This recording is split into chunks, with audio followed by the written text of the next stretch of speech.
Assalamualaikum warahmatullahi wabarakatuh. A'udzu billahi minasy syaithanir rajim. Bismillahirrahmanirrahim.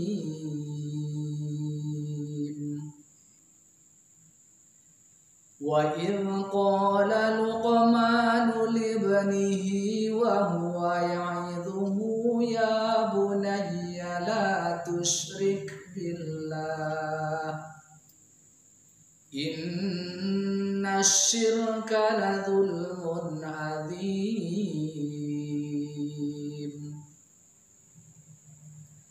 Wa wassaynal insana biwalidayhi hamalathu ummuhu wahnan ala wahnin wa fisaluhu fi amain anishkurni wa liwalidayk ilayyal masir. Bismillahirrahmanirrahim. Wa idh akhadna mitsaqa bani Israila la ta'buduna illallah wa bil walidaini ihsanan wa dzil qurba wal yatama wal masakin wa qulu lin nasi husnan wa aqimus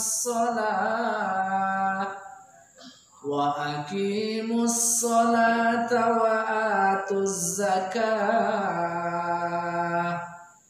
thumma tawallaytum illa qalilan minkum wa antum mu'ridun. Shadaqallahul azim. Anda sekalian, dua potong ayat tadi, pertama surah Luqman ayat 13 sampai 14, kemudian surah Al-Baqarah ayat 83. Adapun surah Luqman ayat 13 sampai 14 bercerita tentang anjuran untuk saling menasehati. Sedangkan surah Al-Baqarah ayat 83 bercerita tentang anjuran untuk berbuat baik atau ihsan.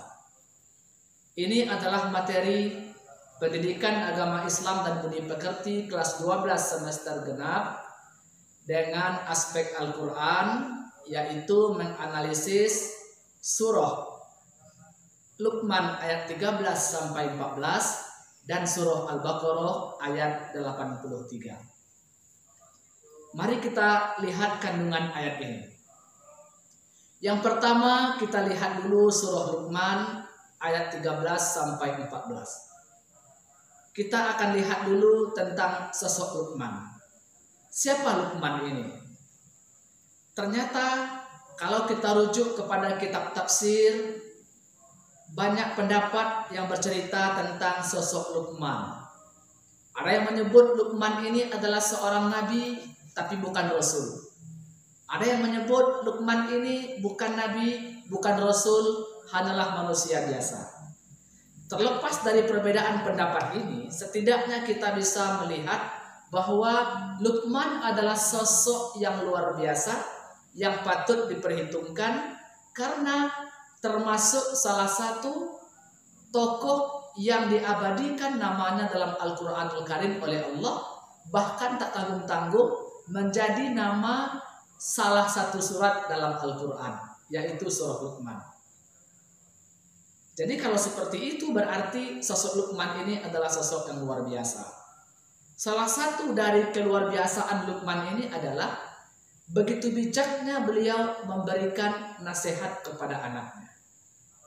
Begitu bijaksananya Luqman memberikan nasihat kepada anaknya, yang sebenarnya nasihat ini juga untuk kita semua. Nah, mari kita lihat anak-anak sekalian, poin-poin penting. Sebenarnya cukup panjang nasihat Luqman sampai ke ayat berikutnya. Namun pada materi kali ini kita hanya akan membahas di 2 ayat saja, yaitu ayat 13 dan ayat 14. Nah, anak-anak sekalian, dalam ayat ini Luqman sebelum memberikan nasihat, beliau mengkondisikan dulu objek atau orang yang akan dinasihati.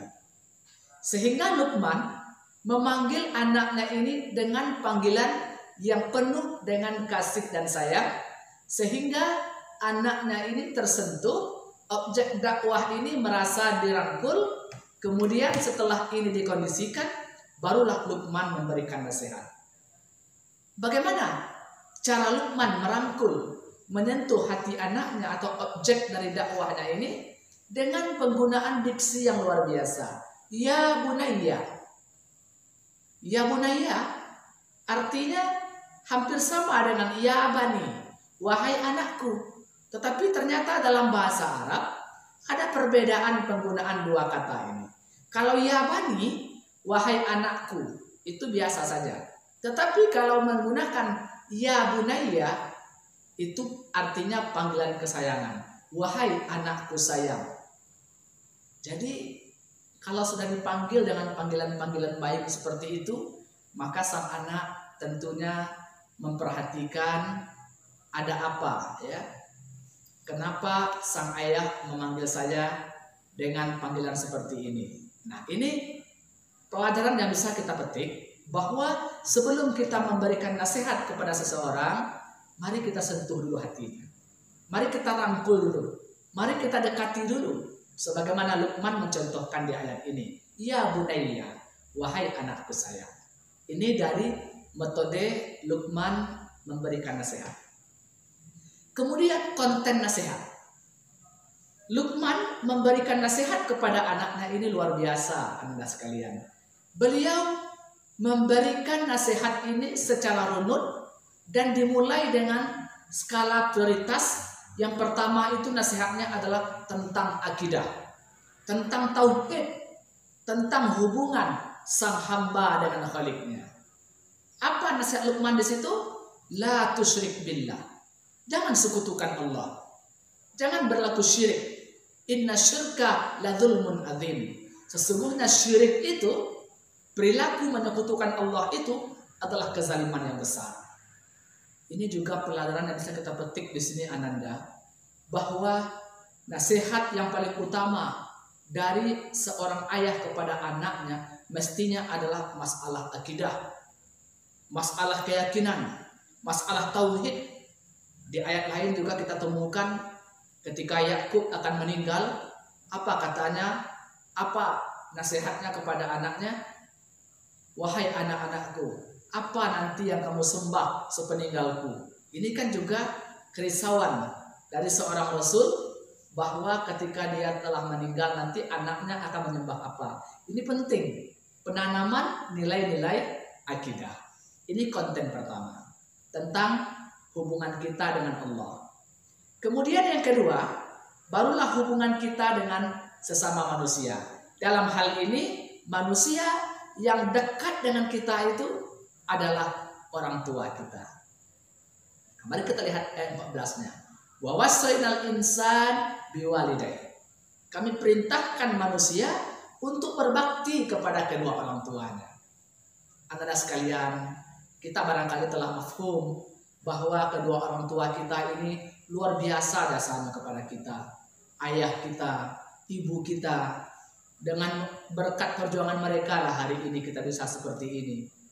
Ibu, barangkali kalau kita baca kisah atau perjuangan seorang ibu, ya Allah, luar biasa beratnya. Begitupun dengan ayah.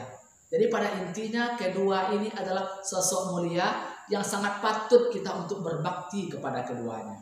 Namun di ayat ini, ya, Allah menegaskan dan menjelaskan ada porsi-porsi yang ibu perjuangannya itu tidak bisa dilakoni oleh ayah. Coba kita lihat di situ. Hamalathu ummuhu wahnan ala wahnin. Ibu perjuangannya itu mengandung, ya, hamil, wahnan ala wahnin.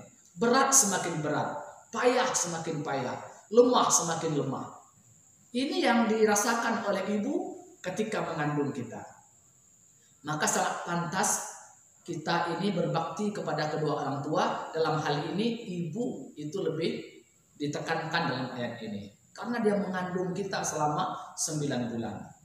Tidak hanya itu, wa fisaluhu fi amaini di ayat ini. Ibumu menyapihmu selama 2 tahun. Menyapih itu artinya mendidik kita, menyusukan kita, kemudian memisahkan kita dari menyusui sampai kita berumur 2 tahun. Ini juga perjuangan ibu, di mana menyusui dan menyapih ini tidak bisa dilakoni oleh ayah. Oleh karena itu tugas kita adalah anishkurli, kata Allah. Bersyukurlah kepadaku, wali walidaik, dan juga kepada kedua orang tuamu. Ilayyal masir, kepadakulah kalian dikembalikan. Jadi Anda sekalian, ayat ini bercerita tentang nasihat Luqman kepada anaknya, di mana nasihat pertama adalah hablum minallah, hubungan kita dengan Allah yaitu tidak menyekutukan Allah. Kemudian nasihat yang kedua adalah hablum minan nas, dalam hal ini adalah kepada kedua orang tua, lebih spesifik lagi adalah ibu. Dalam sebuah hadis ada sahabat bertanya, siapa yang paling berhak untuk saya berbakti? Ibumu, kata Rasulullah. Setelah itu ibumu, setelah itu ibumu, setelah itu ayahmu. Ibu baru ayah. Hadis sahih. Kenapa? Ada ulama menjelaskan kenapa 3 ibu, ayah. Karena yang 3 tadi ada 3 perjuangan ibu dan itu tidak dirasakan oleh ayah. Walau sekali lagi ayah juga memiliki peran yang luar biasa. Apa yang 3 itu? Ibu kita hamil, ayah mustahil. Ibu kita melahirkan kita, ayah mustahil. Kemudian ibu kita menyusui kita, ayah mustahil. Maka ada ulama yang ketika menjelaskan hadis ibumu, kenapa 3 kali tadi? Karena memang ada 3 perjuangan ibu yang luar biasa untuk kita ini. Tapi terlepas dari ini, saya ingin sampaikan kepada Anda sekalian, tetap kedua orang tua ini kita hormati, kita berbakti kepadanya, terutama tadi kepada ibu. Itu kandungan surah Luqman ayat 13 sampai 14. Nah, anak-anak sekalian, kemudian kita lihat lagi surah Al-Baqarah ayat 83. Nah, ayat ini bercerita tentang ihsan, tentang berbuat baik. Wa in akhadna mitsaqa bani Israil la ta'buduna illallah. Ingat ketika kami mengambil janji kepada Bani Israel, kata Allah, la ta'buduna illallah. Tidak boleh kita menyembah kecuali hanya kepada Allah. Nah, ini bentuk ihsan kita kepada Allah. Ihsan kita itu kepada Allah adalah menyembah Allah. Tidak ada yang kita sembah kecuali hanya Allah Subhanahu wa taala. Kemudian wabil walidaini ihsana. Dan kepada kedua orang tua hendaklah kalian berbuat ihsan atau berbuat baik. Kemudian baru setelah itu kurba, karib kerabat, wal yatama, anak-anak yatim, wal masakin, orang-orang miskin, dan seterusnya. Jadi ayat ini konteksnya itu adalah berbuat ihsan. Anak-anak sekalian, ihsan kalau kita lihat secara bahasa artinya adalah berbuat baik, ya. Tetapi kalau kita melihat definisi yang dijelaskan oleh Rasulullah dalam hadis, di mana ketika itu Jibril datang ke majelis Nabi dan bertanya tentang 3 hal, Islam, iman, ihsan, maka ketika bertanya tentang ihsan, Rasul menjawab ketika itu, anta budallah ka'annaka tarah, fa in lam takun tarahu fa innahu yaraka. Ihsan itu adalah kamu beribadah atau menyembah Allah seolah-olah kamu melihatnya. Jika tidak bisa, maka yakinlah Allah pasti melihatmu. Ini definisi ihsan. Jadi ihsan atau kebaikan menurut agama kita itu dikaitkan dengan ibadah karena Allah semata. Jadi setiap perbuatan baik yang kita lakukan belum tentu ihsan menurut agama kita. Si A membantu, si B membantu, belum tentu keduanya ini ihsan. Sebab ihsan tadi adalah ketika kita beribadah kepada Allah seolah-olah Allah melihat kita. Kalau tidak, pasti Allah, seolah kita melihat Allah. Kalau tidak, Allah pasti melihat kita. Jadi kaitannya itu dengan ibadah, ikhlas, begitulah kira-kira. Kalau si A bersedekah karena Allah, maka itulah ihsan. Si B bersedekah karena ingin dilihat, walaupun itu sebuah kebaikan, tapi belum ihsan. Nah, begitulah definisi ihsan ya, luar biasa. Antakbudallah ka'annaka tarahu, fa illam takun tarahu, fa innahu yaraka. Nah, anak-anak sekalian, kita bahas sedikit lagi ihsan ini. Kalau kita lihat objek ihsan, objek kita berbuat baik itu secara global ada dua. Pertama, ihsan kepada Sang Khalik, pencipta kita. Yang kedua, ihsan kepada makhluk. Ihsan kepada Khalik seperti tadi, tunaikan hak-hak Allah. Kita menyembah Allah, tidak kepada yang lain. Itu ihsan kepada Allah, penuhi hak Allah. Ihsan kepada makhluk, makhluk ini banyak. Di ayat tadi, ayat 83 surah Al-Baqarah ini Allah jelaskan di situ, ada di situ makhluknya misalnya orang tua, karib kerabat, orang miskin, anak yatim. Itu makhluk dari tataran manusia. Agama kita memerintahkan jangankan kepada manusia, kepada hewan pun, tumbuhan pun, lingkungan pun, alam ini kita disuruh untuk berbuat ihsan. Ada sebuah hadis sahih, kata Rasulullah, kalau kalian ingin menyembelih hewan, tajamkan pisaunya. Kenapa Rasul perintahkan untuk menajamkan pisau? Karena ketika kita menyembelih hewan dengan pisau tumpul, itu akan menyiksa hewan. Namun ketika kita menggunakan pisau yang tajam, maka hewan tadi tidak terlalu merasakan sakit karena cepat proses kematiannya. Begitu agama kita mengajarkan.